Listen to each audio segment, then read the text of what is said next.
আসসালামু আলাইকুম, আশা করি সবাই ভালো আছো। আজকে আমরা পড়বো হচ্ছে নর গেট নিয়ে। গত ক্লাসে আমরা ন্যান্ড গেট সম্পর্কে দেখেছিলাম এবং আরেকটা জিনিস দেখেছি যে ন্যান্ড গেট হচ্ছে একটা সার্বজনীন গেট। কেন সার্বজনীন গেট বলা হয়? কারণ হচ্ছে ন্যান্ড গেট দিয়ে সকল মৌলিক লজিক গেটের কাজ বাস্তবায়ন করা যায়। তো নর গেট হচ্ছে আরেকটা সার্বজনীন গেট, এটা আগেই বলে রাখছি। তার মানে নর গেট দিয়েও চাইলে আমরা কি করতে পারবো? মৌলিক লজিক গেটগুলোর কাজ বাস্তবায়ন করতে পারবো। তো আমরা শুরু করি। নর গেট, সবার প্রথম আমরা যে জিনিসটা দেখব সেটা হচ্ছে নর গেটটা কোথা থেকে এসেছে। নর গেট কথাটা এসেছে নট অফ অর, অর্থাৎ আমরা যখন একটা অর গেটকে নট করব তখন আমরা নর গেটটা পাবো। এবং এটা দেখতে হবে কীরকম?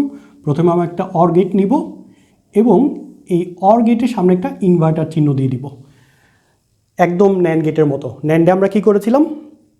অ্যান্ড গেটের সামনে আমরা একটা ইনভার্টার দিয়েছিলাম, এখানে অর গেটের সামনে একটা ইনভার্টার দিব, তাহলে সেটা হয়ে যাবে নর। এবং এটার আউটপুটটা কীরকম হবে? এ আর বি যদি ইনপুট হয় তাহলে আউটপুট হবে এ প্লাস বি উপর একটা হোল প্রাইম। যেমন আমরা ন্যান্ড গেটের ক্ষেত্রে দেখেছিলাম এ ডট বি উপর একটা হোল প্রাইম।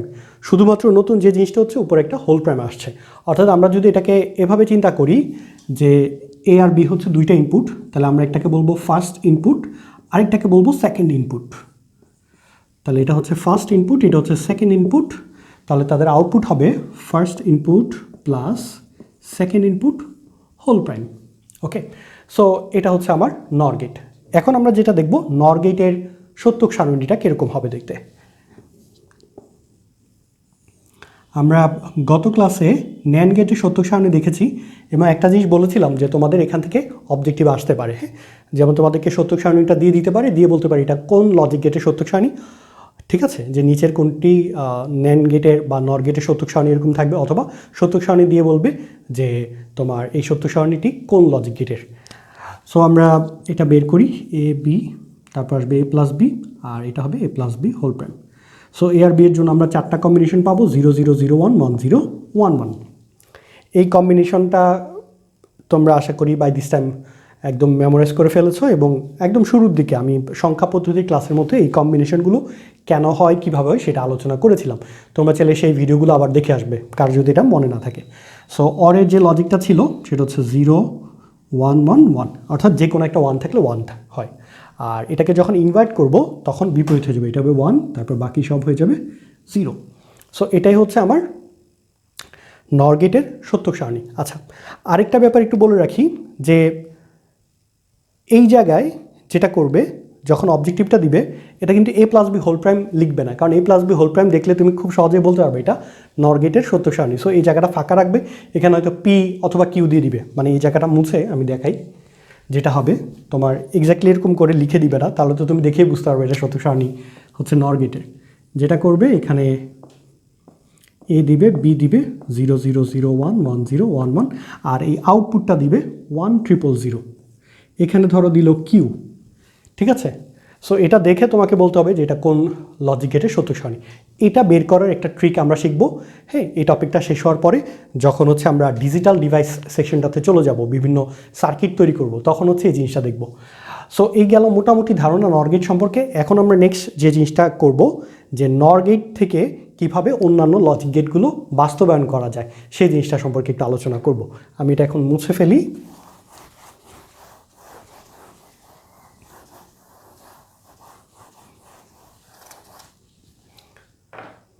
সবার প্রথম যে জিনিসটা দেখব, একটা নর গেটে যদি দুইটা ইনপুট সেম দেয়া হয় তাহলে আউটপুটটা কীরকম হবে।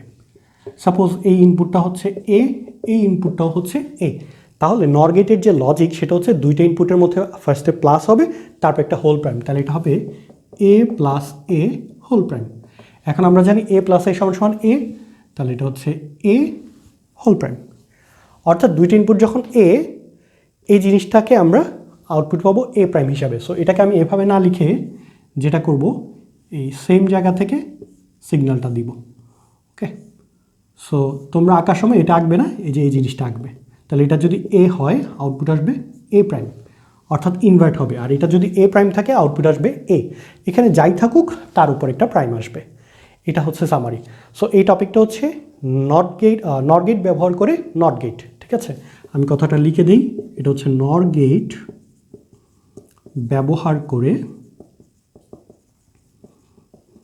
Not get. সো আমরা একটা মৌলিক লজিক গেটের কাজ করে ফেললাম। নেক্সট আমরা যেটা দেখব সেটা হচ্ছে নর গেট ব্যবহার করে অর গেট করা যায় কিনা। তো তার আগে এই জিনিসটা একটু ভালো মতো মেমোরাইজ করি। সেটা হচ্ছে যে আমরা দেখলাম একটা লজিক গেটের নর গেটের যদি সবগুলো ইনপুট সেম হয় তখন এটা ইনভার্টারের মতো কাজ করে। আর ইনভার্টারের মতো কাজ করে এটার মানে হচ্ছে তার উপরে আরেকটা প্রাইম চলে আসবে। এ থাকলে এর উপর আরেকটা প্রাইম আসবে, এ প্রাইম যদি থাকে তার উপর আরেকটা প্রাইম আসে। সো আমরা 10 নম্বর সূত্রটা থেকে জানি যে এ প্রাইম হোল প্রাইম সমান সমান হচ্ছে এ। আচ্ছা, আমরা এখন নর গেট ব্যবহার করে অর গেট করব। তো প্রথমে আমি এ এবং বি দুইটা ইনপুট দিব একটা নর গেটের মধ্যে। তাহলে আউটপুট যেটা পাবো এ প্লাস বি হোল প্রাইম, যেটা আমরা প্রথমে শিখেছি। এখন এই আউটপুটটাকে যদি দুইটা আউটপুট হিসেবে দিয়ে,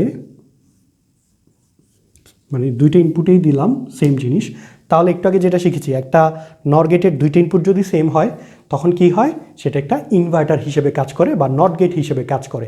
এবং নট গেট হিসেবে কাজ করে মানে কি, এটার উপরে আরেকটা হোল প্রাইম আসবে। তাহলে এটা হবে এরকম এ প্লাস বি হোল প্রাইম তো ছিল ইনপুট, তার উপরে আরেকটা প্রাইম, তাহলে প্রাইম প্রাইম ক্যান্সেল, তাহলে সমান সমান হয়ে যাচ্ছে এ প্লাস বি। সো দেখো এখন আমাদের ইনিশিয়াল ইনপুট ছিল এ প্লাস বি আর ফাইনাল আউটপুট হচ্ছে, সরি ইনিশিয়াল ইনপুট ছিল এ এবং বি, ফাইনাল আউটপুট হচ্ছে এ প্লাস বি। তার মানে এ এবং বি এর মধ্যে একটা প্লাস এসেছে, অর্থাৎ এটা একটা অর গেটের মতো কাজ করছে। সো আশা করি এই পার্টটা বুঝতে পেরেছো যে আমরা চাইলে নর গেট ব্যবহার করে অর গেটের কাজ করতে পারবো। সো মনে করো তোমার একটা প্রজেক্ট করতে হবে, সেখানে অনেকগুলো অর গেটের দরকার, কিন্তু তোমার কাছে অর গেট অ্যাভেলেবল নেই, তুমি নর গেট দিয়ে চাইলে এই কাজটা করতে পারবে। ঠিক আছে, সো এই গেল দুইটা বিষয়। আরেকটা জিনিস বাকি থাকে, সেটা হচ্ছে নর গেট ব্যবহার করে অ্যান্ড গেট। আমরা এখন সেই জিনিসটা দেখব। এই দুইটা পার্ট আমি মুছে ফেলি।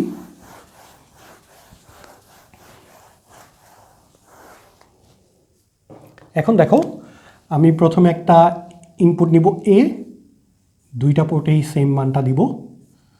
সো আমার আউটপুটটা হয়ে যাবে এ প্রাইম। নর গেটের লজিক অনুযায়ী যে দুইটি ইনপুট সেম হলে এটা ইনভার্টারের মতো কাজ করে। আচ্ছা, একটা জিনিস খেয়াল করবে যে আমি বারবার এই জিনিসটা বলছি যাতে তোমাদের মাথার মধ্যে জিনিসটা সেট হয়ে যায়। হ্যাঁ, আচ্ছা এবার আসো বি। তাহলে বিকে যদি সেমভাবে আমরা দুইটা ইনপুট সেম দেই তাহলে কি হবে, এটা হয়ে যাবে বি প্রাইম। ওকে, তাহলে আমি এ প্রাইম পেয়ে গেলাম আর এখান থেকে বি প্রাইম পেয়ে গেলাম। এখন আমরা এই দুইটাকে আরেকটা নর গেটের মধ্যে পাস করব। সো নর গেটের লজিক অনুযায়ী কী হবে, যে দুইটি ইনপুট আছে তাদের মধ্যে প্রথমে প্লাস হবে, তার উপর একটা হোল প্রাইম আসবে। তাহলে এটা হবে এ প্রাইম একটা প্লাস বি প্রাইম তার উপর একটা হোল প্রাইম। এখন আমরা এই যে এক্সপ্রেশন মিনিমাইজ করার টেকনিক থেকে তখন যে জিনিসটা শিখেছিলাম যে হোল প্রাইম থাকলে কি হয়, প্রত্যেকটা টার্মের উপরে একটা একটা প্রাইম যায়। তাহলে এ প্রাইমটা হয়ে যাবে এ, প্লাসটা হয়ে যাবে ডট, বি প্রাইমটা হয়ে যাবে বি। সো দেখো এখন আমার ইনিশিয়াল ইনপুট ছিল এ এবং বি, ফাইনাল আউটপুট হচ্ছে এ ডট বি। এবং এ ডট বি মানে কি, এটা একটা অ্যান্ডের কাজ। এখানে কোথাও কিন্তু আমরা অ্যান্ড গেট ব্যবহার করি নাই, বাট আমরা অ্যান্ড গেটের মতো আউটপুট পাচ্ছি। তার মানে আমরা চাইলে তিনটা নর গেট ব্যবহার করে অ্যান্ড গেটের কাজ করতে পারবো। So even if you don't have any and gates available in your hand, তুমি চাইলে কি করতে পারবে, এই নর গেট ব্যবহার করে অ্যান্ড গেটের কাজ করতে পারবে। অ্যাট দ্য সেম টাইম তুমি অন্যান্য লজিক গেটের কাজগুলো ইমপ্লিমেন্ট করতে পারবে।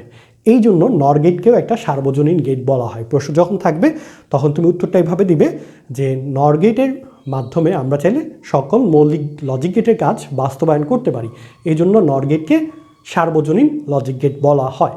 এবং তার নিচে এই তিনটা জিনিস বিস্তারিত প্রমাণ করে দেখিয়ে দিবে যে নর গেট ব্যবহার করে নট গেট, নর গেট ব্যবহার করে অ্যান্ড গেট এবং নর গেট ব্যবহার করে অর গেট, এই তিনটা জিনিস দেখে দিবে। সো আশা করছি মোটামুটি এই জিনিসগুলো পারবে। নেক্সট আমরা যে জিনিসটা দেখব সেটা হচ্ছে শুধুমাত্র ন্যান্ড গেট এবং শুধুমাত্র নর গেট ব্যবহার করে কিভাবে সার্কিট আঁকতে হয়। তার আগে তোমাদের এই লেকচারটা এবং গত লেকচারটা অর্থাৎ ন্যান্ড গেট এবং নর গেটের বেসিকটা সম্পর্কে একটু ভালো মতো জানতে হবে এবং কিভাবে আমরা ন্যান্ড গেট এবং নর গেট দিয়ে অন্যান্য লজিক গেটগুলোর কাজ করতে পারি সেটা সম্পর্কে একটু ভালো ধারণা থাকতে হবে। তাহলেই তোমরা ওই টপিকটা খুব ভালোভাবে শিখতে পারবে। সেটা আমি নেক্সট ক্লাসে আপলোড করব। সো এটা একটু প্র্যাকটিস করবে। হ্যাঁ, খুবই সহজ আমরা কম কম করে ক্লাস দিচ্ছি যাতে তোমাদের উপর বার্ডেন না হয়। সো আশা করছি তোমরা একটু প্র্যাকটিস করবে। সো সবাই ভালো থাকবে। নেক্সট ক্লাস দেখার আমন্ত্রণ জানিয়ে এখানে শেষ করছি। আসসালামু আলাইকুম, আল্লাহ হাফিজ।